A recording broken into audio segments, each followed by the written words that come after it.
झौवा की पाठशाला में हम सब उपस्थित हैं। जैसा कि आप जान रहे हैं, आज हमारा 14वां दिन है। आप गणित सीखे प्रोजेक्ट के तहत आपसे 20 प्रश्न पूछे जाते हैं। क्या आप सब रेडी है? पहला प्रश्न बहुत ही इंपॉर्टेंट, यदि 3 बिंदु संरेख हो तो उनसे बने त्रिभुज का क्षेत्रफल क्या होगा? Very good. अगर बिंदु संरेख हो तो त्रिभुज के बनने का कोई चांस नहीं। जब भी बनेगा तो रेखाखंड बनेगा, तो रेखाखंड बनेगा तो वहां क्षेत्रफल क्या होगा? उसका शून्य। दूसरा, बाएं रूप से स्पर्श करने वाले वृत्तों के उभयनिष्ठ स्पर्श रेखाओं की संख्या होगी 3। Very good. बहुत ही महत्वपूर्ण प्रश्न है जो कि बोर्ड परीक्षा दृष्टिकोण से काफी उपयोगी है। तीसरा प्रश्न, बिंदु 7,10 किस चतुर्थांश में स्थित है?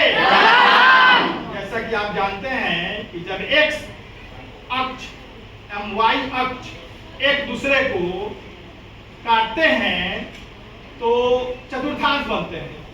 तो पहला चतुर्थांश में हम प्लस में रखते हैं, यानी x नियामक भी प्लस और y नियामक भी प्लस। इस प्रकार यह प्रथम चतुर्थांश में। चौथा प्रश्न, √2 परमेय संख्या है या अपरिमेय संख्या?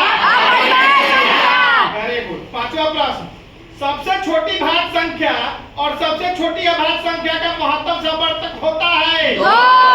Very good. सबसे छोटी भाज्य संख्या 4 हो जाएगी और सबसे छोटी अभाज्य संख्या 2 हो जाएगी।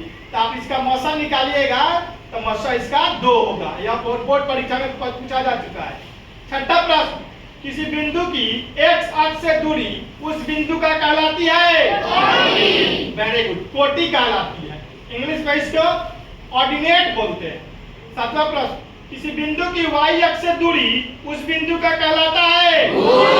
वेरी गुड, भुज कहलाता है। इंग्लिश में इसे एब्सिसा कहते हैं।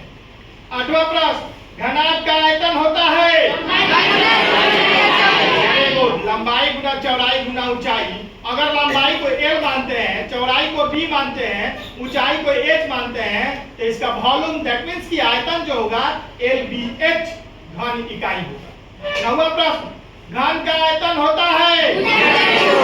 वेरी गुड, भुजा क्यूब घन इकाई। 10वां प्रश्न, सबसे छोटी अभाज्य और सबसे छोटी भाज्य संख्या का गुणनफल है?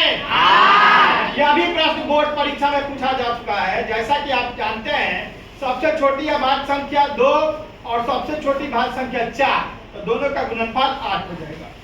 11वां प्रश्न, एक रैखिक समीकरण का घात होता है? Very good. 12वां प्रश्न, n प्राकृत संख्याओं का योगफल हेतु सूत्र होगा?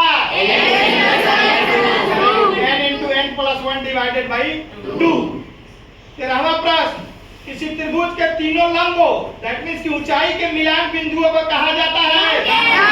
लंब केंद्र कहा जाता है। आप जान ले कि न्यून कोण त्रिभुज के लिए लंब केंद्र त्रिभुज के अंदर होगा, अधिक कोण त्रिभुज के लिए लंब केंद्र त्रिभुज के बाहर स्थित होता है, और समकोण त्रिभुज के लिए शीर्ष पर स्थित होगा। 14वां प्रश्न, एक रेखा जो वृत्त को सिर्फ एक बिंदु पर स्पर्श करती है वह रेखा कहलाती है? वेरी गुड, स्पर्श रेखा को अंग्रेजी में टैंजेंट लाइन कहते हैं। 15वां प्रश्न, एक रेखा जो वृत्त के 2 भिन्न बिंदुओं पर प्रतिच्छेद करती है कहलाती है? छेदक रेखा। इंग्लिश में इसको सेकंड लाइन कहा जाता है। इस प्रकार झौवा की पाठशाला की कार्यवाही आज समाप्त होती है। कल पुनः हम उपस्थित होंगे अपने बल कक्ष में 3:15 बजे। धन्यवाद।